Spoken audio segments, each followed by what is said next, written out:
저는 작년 이맘때 아버지를 잃었습니다. 그날도 평소와 다름없는 아침이었습니다. 아버지는 새벽 10시 늘 하시던 것처럼 일어나셨습니다.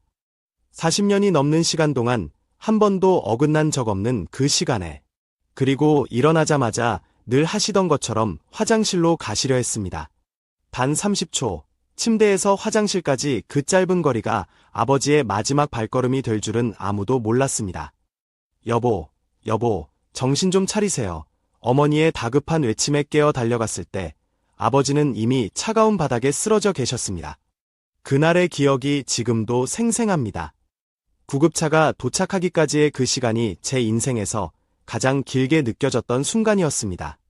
의사 선생님의 말씀은 더욱 가슴을 아프게 했습니다. 조금만, 정말 조금만 주의하셨다면.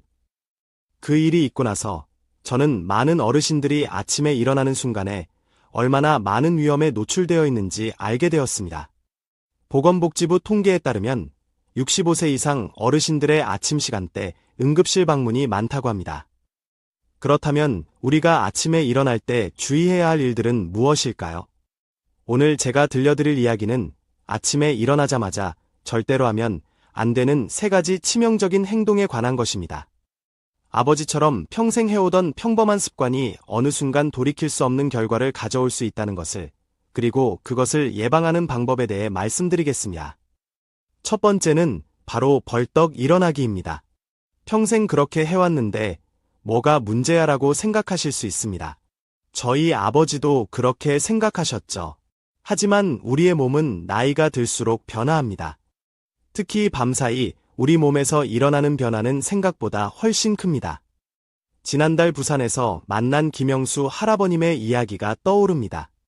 73세의 김 할아버님은 40년간 한 번도 늦잠을 주무신 적이 없다고 하셨습니다. 새벽 시만 되면 어김없이 일어나셨습니다. 그런데 지난달 평소처럼 일어나시어 그만 눈앞이 캄캄해지고 쓰러지셨습니다. 다행히 김 할아버님은 빠른 응급처치로 목숨을 건지셨습니다. 매년 수백 명의 어르신들이 아침 기상 직후 발생하는 사고로 목숨을 잃고 있습니다. 그 이유는 우리 몸이 잠을 자는 동안 혈압이 평소보다 20에서 30% 낮아진 상태를 유지하기 때문입니다. 갑자기 벌떡 일어난다는 것은 차가운 엔진을 단숨에 최고 속도로 돌리는 것과 같습니다. 특히 고혈압이나 심장질환이 있으신 분들은 더욱 위험합니다. 그러면 어떻게 해야 할까요? 첫째, 알람이 울리면 바로 일어나지 마세요. 최소 3분에서 5분 정도 그대로 누워 계세요. 그리고 중요한 것은 깊은 심호흡을 하는 것입니다. 둘째, 누운 자세에서 발가락과 발목을 천천히 움직여주세요. 셋째, 반드시 옆으로 누운 상태에서 천천히 일어나세요. 이런 방법으로 아침에 일어날 때의 위험을 줄일 수 있습니다. 두 번째로 조심해야 할 것은 아침에 일어나자마자 화장실 가는 것입니다. 저희 어머니는 늘 말씀하셨습니다.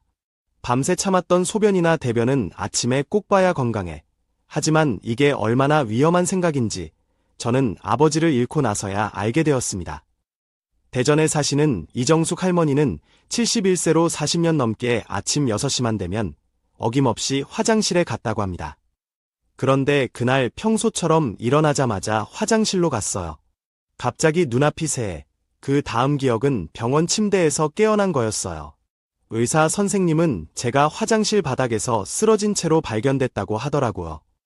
이정숙 할머니의 사례는 결코 특별한 경우가 아닙니다. 매년 수천 명의 어르신들이 화장실에서 쓰러지고 계십니다.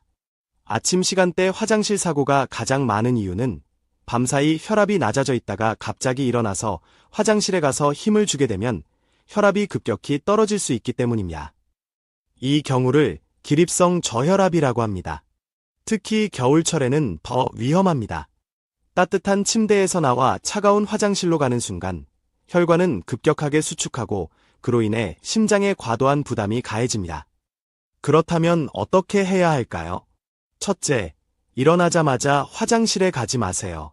최소 5분은 침대에 앉아서 몸을 깨워주세요. 둘째, 물 한 잔을 천천히 마셔주세요.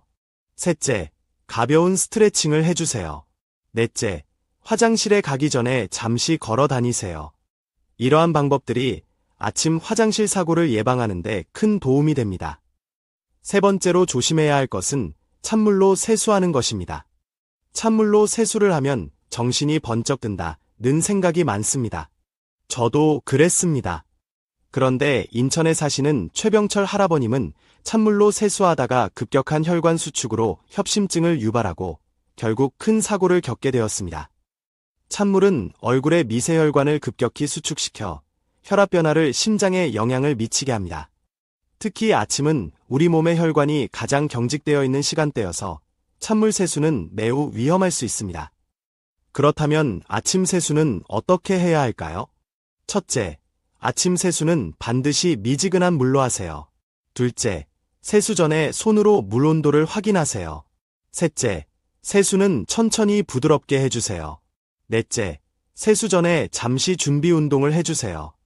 이렇게 간단한 습관을 바꾸는 것만으로도 우리의 건강을 지킬 수 있습니다. 여러분, 아침은 하루의 시작이자 중요한 시간이지만 그만큼 신중하게 시작해야 합니다. 이 세 가지 중요한 행동을 피하고 매일 조금씩 주의를 기울이면 더 건강한 하루를 보낼 수 있습니다. 이야기가 여러분의 건강한 삶에 도움이 되기를 바랍니다. 이제 우리가 아침에 피해야 할 또 다른 중요한 행동에 대해 알아보겠습니다. 바로 아침 식사에 관한 이야기입니다. 아침은 하루의 시작, 꼭 든든하게 먹어야 해 라는 말을 많이 들으셨을 것입니다. 그런데 사실 아침 식사를 어떻게 하느냐에 따라 건강에 큰 영향을 미칠 수 있습니다. 경기도 수원에 사는 이명자 할머니는 매일 아침 5시 30분이면 일어나서 식사를 준비하셨습니다. 밥과 국, 생선구이, 나물 몇 가지는 기본이었죠. 그녀는 아침을 꼭 챙겨 먹어야 건강에 좋다고 믿었습니다. 그러나 그런 식사 습관이 정말 건강에 좋을까요? 사실 우리 몸은 아침에 일어난 직후 약 12시간 동안 교감신경이 매우 활성화된 상태입니다. 이때는 혈압도 높고 심장 박동도 불안정한 상태인데 여기에 무겁고 기름진 아침 식사를 하게 되면 소화를 위해 많은 혈액이 위장으로 몰리게 되어 심장에 큰 부담을 줄 수 있습니다. 특히 기름진 음식이나 짠 음식은 아침에 더 큰 위험이 될 수 있습니다. 예를 들어 생선구이나 기름에 부친 음식, 된장국이나 김치찌개와 같은 짠 음식은 아침에 피하는 것이 좋습니다. 또한 차가운 밥이나 국도 마찬가지로 피해야 할 음식입니다. 그렇다면 아침 식사는 어떻게 해야 할까요? 첫째, 일어나자마자 바로 식사하지 마세요. 최소 30분에서 1시간 정도는 기다린 후 가볍게 시작하는 것이 좋습니다. 둘째, 따뜻한 물 한 잔으로 시작하는 것이 좋습니다. 그 후 과일이나 부드러운 죽을 한 입 크기로 조금만 드세요. 셋째, 음식을 따뜻하게 드세요. 찬 음식은 우리 몸의 혈관을 갑자기 수축시킬 수 있기 때문입니다. 넷째, 음식을 천천히 먹으세요. 한 숟가락씩 드시고 20번 이상 꼭꼭 씹어 드세요. 부산에 사는 김철수 할아버님의 사례가 있습니다. 그는 매일 아침 된장국을 먹으며 건강을 챙겼다고 믿었습니다. 그러나 의사 선생님은 그가 된장국을 아침 공복에 먹는 것이 오히려 혈압을 올리고 있었다고 말씀하셨습니다. 이제 그는 아침에 조금 가벼운 식사로 시작하고 혈압이 안정되어 건강 상태가 좋아졌다고 합니다. 아침 식사를 어떻게 시작할지에 대한 작은 변화가 큰 차이를 만들어냅니다. 특히 고혈압이 있거나 당뇨병, 심장질환이 있으신 분들은 더욱 주의해야 합니다. 이제 아침에 가장 조심해야 할 음료에 대해 이야기해 보겠습니다. 많은 어르신들이 건강을 위해 아침에 즐겨 마시는 음료가 있습니다. 하지만 그중 일부는 사실 우리의 건강에 해로울 수 있습니다. 예를 들어 아침에 마시는 커피나 달달한 음료수, 찬 음료는 위장에 큰 자극을 줄 수 있습니다. 경기도 춘천에 사는 박영수 할아버님은 아침마다 공복에 식혜를 한 병씩 마셨습니다.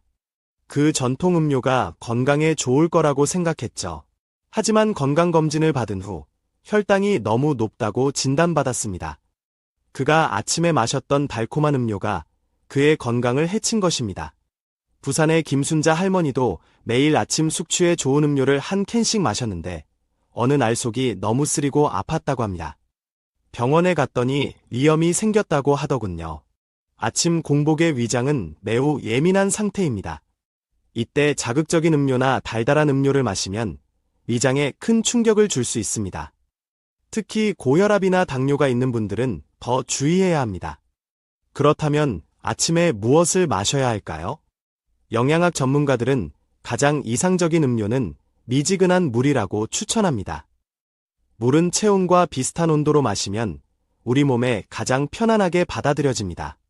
물이 심심하다면 따뜻한 보리차나 레몬이나 배를 넣은 따뜻한 물도 좋은 선택이 될 수 있습니다. 강릉의 한 실버타운에서는 아침 음료를 따뜻한 물로 바꾼 후 소화기 질환으로 병원을 찾는 어르신들이 절반으로 줄었다고 합니다. 위장이 예민한 분들, 특히 속쓰림이나 위통이 있으신 분들은 이러한 음료 선택에 더욱 신경을 써야 합니다. 우리는 지금까지 아침에 피해야 할 행동들, 즉 벌떡 일어나기, 찬물 세수, 무거운 아침 식사, 자극적인 음료 피하기에 대해 이야기했습니다. 하지만 이 모든 것들보다 더 중요한 것이 있습니다. 바로 아침 공복에 약을 먹는 습관입니다. 경기도 용인에 사는 김정숙 할머니는 15년 넘게 매일 아침 혈압약을 먹으셨습니다. 하지만 최근 몇 달 동안 자꾸 어지럽고 속이 쓰리셨습니다. 알고 보니 약을 잘못 먹고 있었다는 것입니다. 많은 분들이 아침에 약을 먹으라는 말을 아침 공복에 먹으라는 뜻으로 오해합니다. 그러나 대부분의 약은 공복에 먹으면 위장을 자극할 수 있습니다. 특히 혈압약이나 소염 진통제는 위장에 큰 부담을 줄 수 있습니다. 그렇다면 약은 언제 먹어야 할까요? 혈압약이나 당뇨약, 관절염약, 소염 진통제는 반드시 식사 후에 드셔야 합니다. 식사 후 위장이 보호되어 있는 상태에서 약을 복용하면 약의 자극을 덜 받게 됩니다. 또한 약을 먹을 때 찬물은 피해야 합니다. 찬물은 위장을 수축시켜 약의 흡수를 방해할 수 있기 때문입니다. 이외에도 아침에 운동하는 것에 대해서도 주의해야 합니다. 아침 운동은 특히 추운 날씨에는 매우 위험할 수 있습니다. 예를 들어 서울 관악구에 사는 박명수 할아버님은 매일 새벽 등산을 했지만 추운 날 산중턱에서 갑자기 숨을 쉴 수 없고 가슴이 답답해지며 쓰러질 뻔했습니다. 아침 운동은 우리 몸이 불안정한 상태일 때 급격한 운동을 하면 심장에 큰 부담을 줄 수 있습니다. 그럼에도 불구하고 운동을 하고 싶다면 오전 10시에서 오후 2시 사이가 가장 적합한 시간대입니다. 이 시간대에는 우리 몸의 체온이 가장 높고 심장도 가장 안정적이기 때문입니다. 또한 운동을 시작하기 전에 준비 운동을 충분히 해야 합니다. 마지막으로 아침에 스트레스를 받는 것도 건강에 큰 해가 될 수 있습니다. 아침에 불안하고 걱정하는 마음을 가지면 스트레스 호르몬인 코티솔이 급격히 상승하여 혈압을 높이고 심장 박동에 영향을 미칠 수 있습니다. 그래서 아침에는 긍정적인 생각을 먼저 하세요. 창밖의 날씨를 보고 깊은 숨을 쉬거나 좋아하는 음악을 듣는 것도 좋습니다. 하루를 긍정적으로 시작하는 것만으로도 건강에 큰 도움이 됩니다. 이 모든 이야기를 통해 우리는 건강한 아침을 시작하기 위해 어떤 점들을 피해야 하고 어떻게 아침을 보내야 하는지에 대해 배웠습니다. 여러분도 지금부터 아침의 습관을 조금씩 바꾸어 보세요. 건강한 하루를 시작하는 작은 변화가 여러분의 삶에 큰 차이를 만들 수 있습니다.